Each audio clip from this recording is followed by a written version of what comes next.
Turns out you can hear me because I went and deleted that video that you can't see now. And so you don't know what I'm talking about. And I could hear myself, so how about that? Hey, hello, good morning, IX ambassadors. I decided to come do the live somewhere not in an office or in an office. So I'm at the mouth of the canyon, Spearfish Canyon this morning, which is really pretty because it's kind of snowy and crummy. Hey, fun. But it's not really that crummy. It's nice out. See how beautiful it is. So I'll just walk and talk a little bit. Hey, fun, since you're listening, let me know, like, give me a thumbs up or something if you can hear me. I mean, I can hear myself, but that happens a lot where I can hear myself. So let's see, yeah, I can hear you. Sweet. Okay.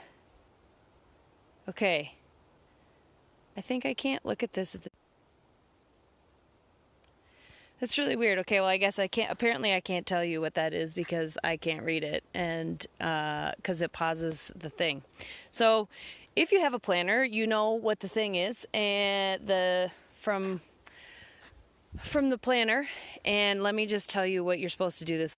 So how has knowing your culture type helped you learn a little bit about yourself as a leader, and how's it helped you strengthen your weaknesses? That's the writing prompt for this week, so check that out.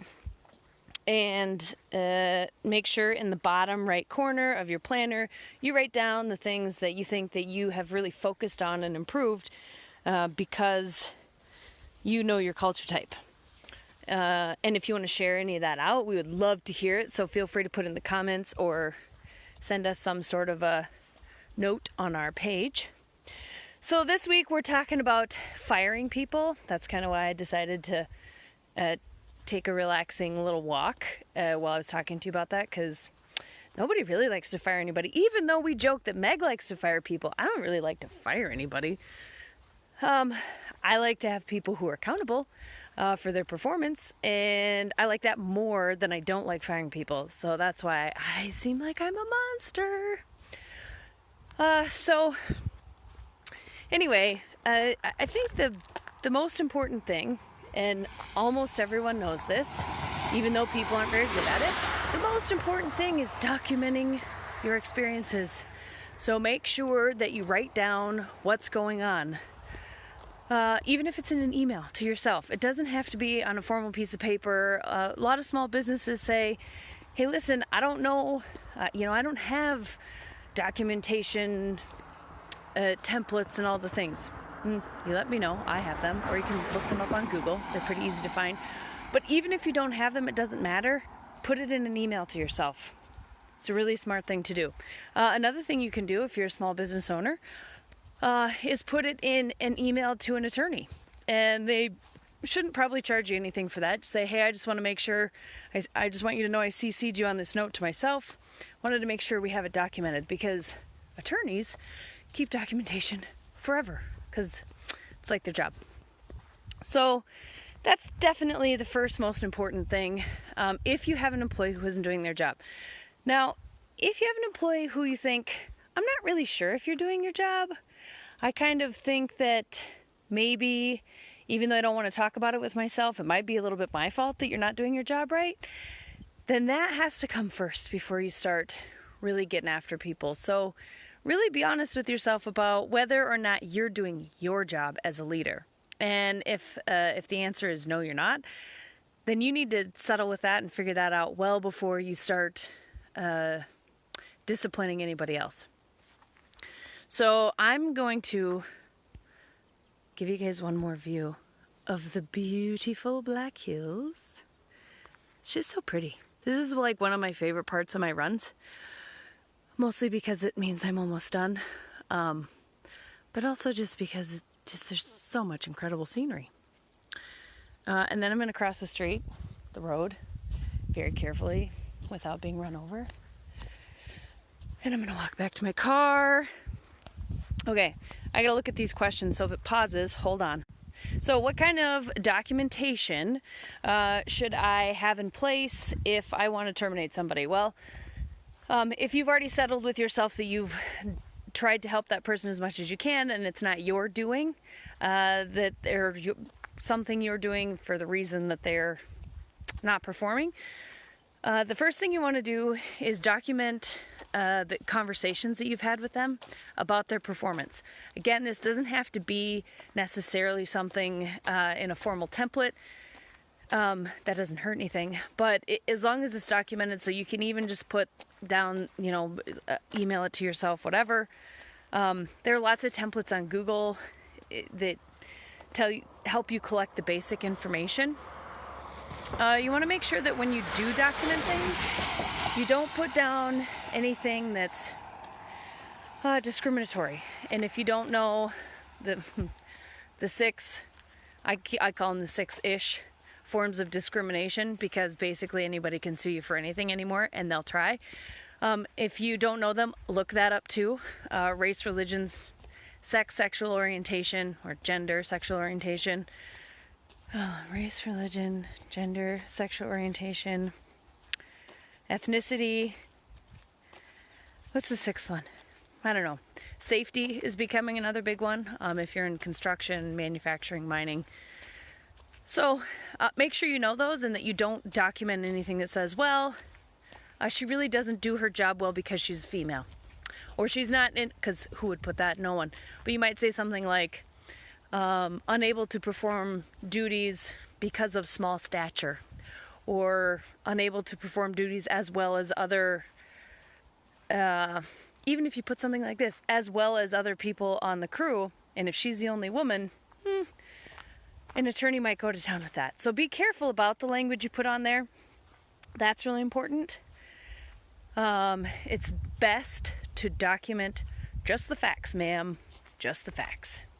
So, I'm a fan of progressive discipline. So kind of a 3 strikes, you're out.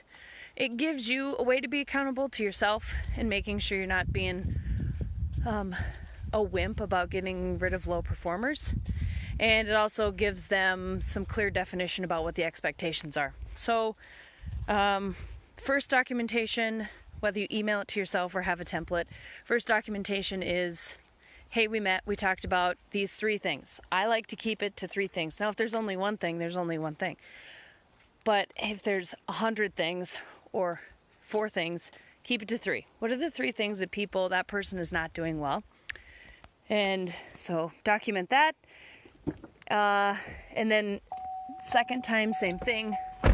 Third time, same thing. You're going to want to document that they're not performing those same duties. Now, they might get better at some of them, and that's fine. So you can even mark down that there's improvement. And if there is improvement, you should really be honest with them and tell them. And you should be honest in your documentation, because it makes it look like you're actually, well, because you are, putting in the full effort to help and support that person. So 1, 2, 3 strikes, you're out with documentation of whatever variety you choose. Careful about the language you put on there. If you have questions and you do not have an HR person, find an HR person to ask. You can go to sherm.com. Sherm.com has lots of good advice. Also, there's some LinkedIn groups that have really good advice about HR kind of stuff. Or find an attorney. Those people are really great at helping you through legal matters, because again, it's what they do for a living. So attorneys are great, and there are actually attorneys that specialize in HR and employment law. So you should be able to find one that can help you. Okay. Next question is, what do you say in a termination meeting? You say as little as possible. You let your documentation speak for you, which shouldn't say much anyways at that point, the termination letter. It's very simple. We appreciate everything you've done for this organization. However, at this point, we have decided that you are not a good fit for the organization. We wish you the best in all of your future endeavors. You will get all the information about your COBRA or any other extended benefits in the mail. You don't ask them if they have questions. You don't allow them to plead a case or blame somebody else. Even if they start talking, you say, Meg,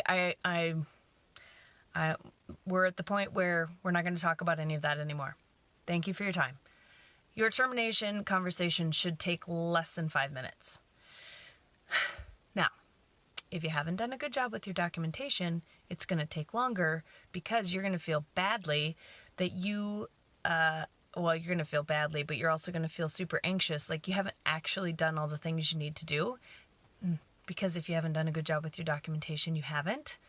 So don't terminate someone until you have documentation to say that there's a reason for doing it. Otherwise, you're going to really stink at having your termination conversation, and then you're going to say something dumb like, well, it's just because you're smaller than the guys and they do a better job, and then you're going to get sued. So don't do that. Termination conversations should be super short. There is a man looming around. Oh, he's walking his dog. Safe. Not a predator. Okay, the one that got the most votes, which I just think that this is so strange as an HR professional. How much should I involve my HR people in a termination or disciplinary case? A lot? Like 107%? I don't know, really. I don't understand the question. Like, why? I don't know why you wouldn't. Okay, all joking aside, though, I understand that HR usually seems like a little bit of an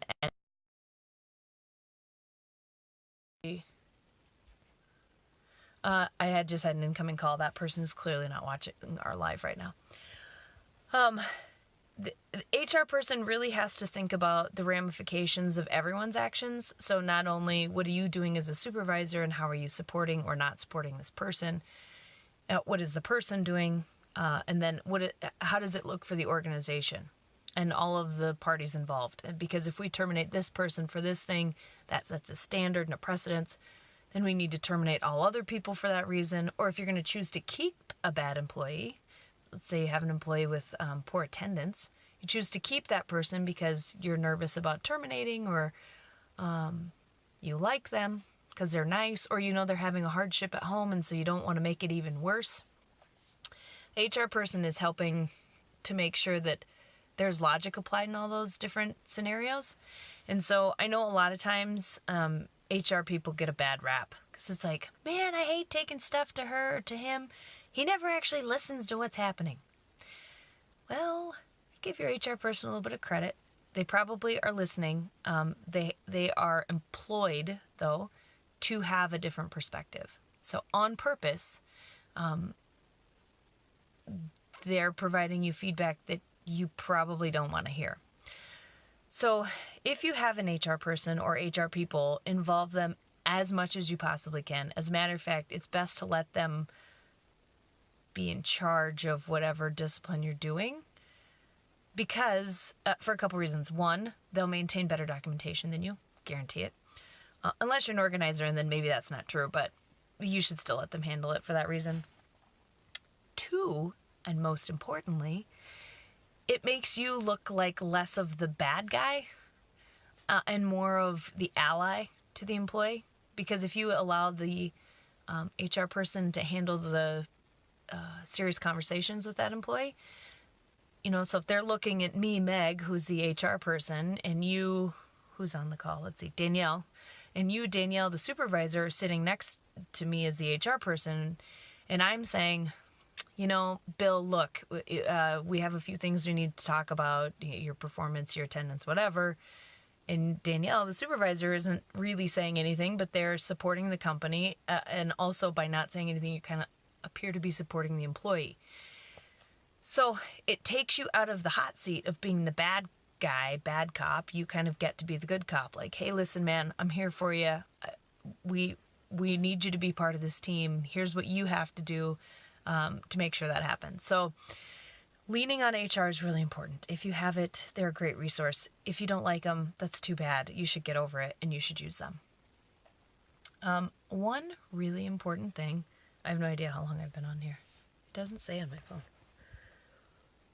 One really important thing that every supervisor struggles with remembering, even if you're a veteran at this stuff, even me.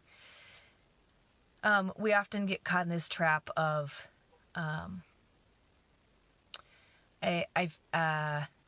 I feel like I've done something wrong, or I feel like I haven't supported this person well enough. And the thing to remember is that this person, whoever they are, is choosing to have the experience they're having. So even in the case where it seems like the circumstances are completely out of their hands, right? Let's say they have a sick child and they're an only parent. It's pretty much literally true that circumstances are out of their hands. Let's say they have a chronically sick kid, like a kid, like my kid, Peyton, who used to just be, she had the flu, the cold, everything, all the time. The reality is, those people can find other people to support them outside of their work. You can help them do that. You would help them do that.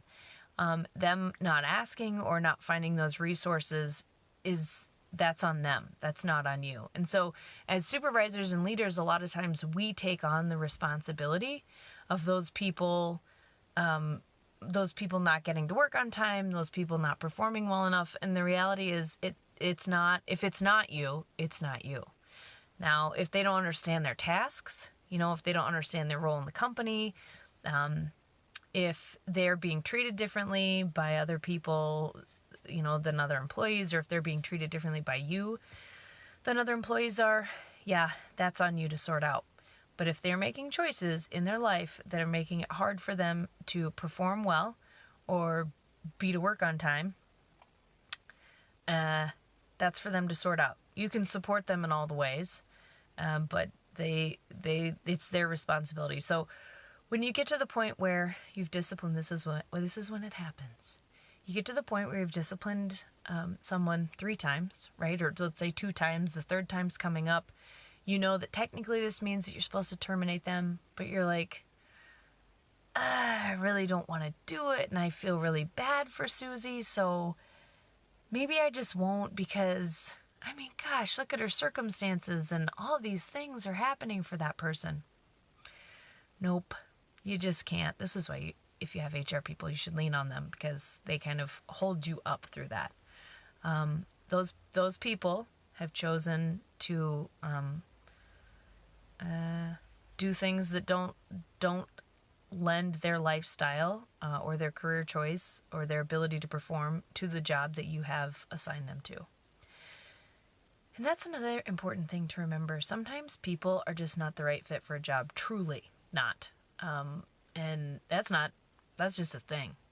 So sometimes people are in a job that they really don't love, but they're kind of nervous about trying to find a new job. And so sometimes I have seen more often than not, honestly, where I've terminated somebody and you just kind of see this face of relief kind of wash over them, because they're like, oh, I couldn't quit this job, but I really don't like it. The work is not suited to me. I clearly don't do a good job at it.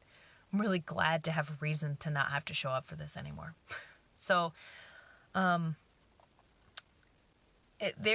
is a lot of emotional stuff to deal with in terminating employees.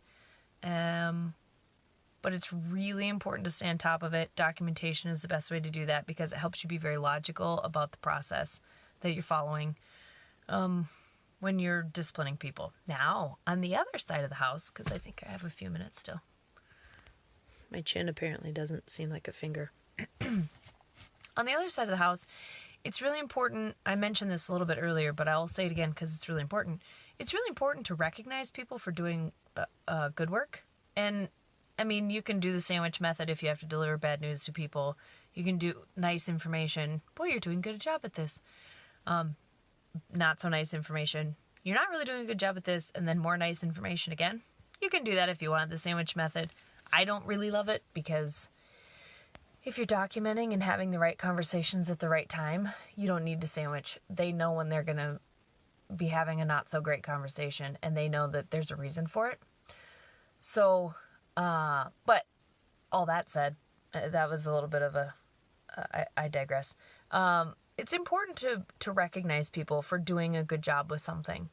And so even if you've got a low performer or somebody who maybe has had an attendance issue, it's really important to still say to them, hey, you did really good with this specific thing. And even if it's something that they're improving on, that's especially important to say. And it's especially important to document it. Not only so that they know that that's happened, but also so if there ever is case or ever is reason for a lawsuit to come up or a claim with the Department of Labor, you have it documented that, hey, listen, we really wanted to support this person, and we even documented all the things they were doing good. So, and not just for documentation's sake, but celebrating wins are important, even if they're small wins. So make sure you recognize people for the things that they do well.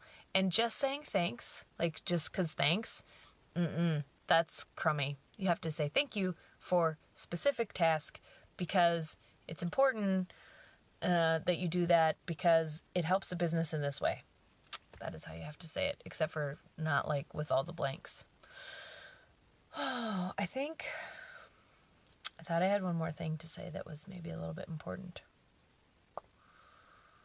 I guess I don't remember what it is, but if you have more questions about, how do you handle tough conversations with employees, what sort of things should I have on hand for disciplining employees, how do I maintain consistency with my employees? That's the hardest thing to do. That's why HR is actually challenging, because it's really, really hard to be consistent and decide what consistency looks like and guess what it's going to look like to the Department of Labor or some employment law attorney or whatever. So if you have any questions about any of that stuff, you know where to find me. I will not be in the canyon all day. I think I'm done here actually now, but I'll be around. So if you have any more questions, you can post them in this chat that goes along with this live, or you can put them somewhere else. You can email me, or you can call me, or whatever you want to do,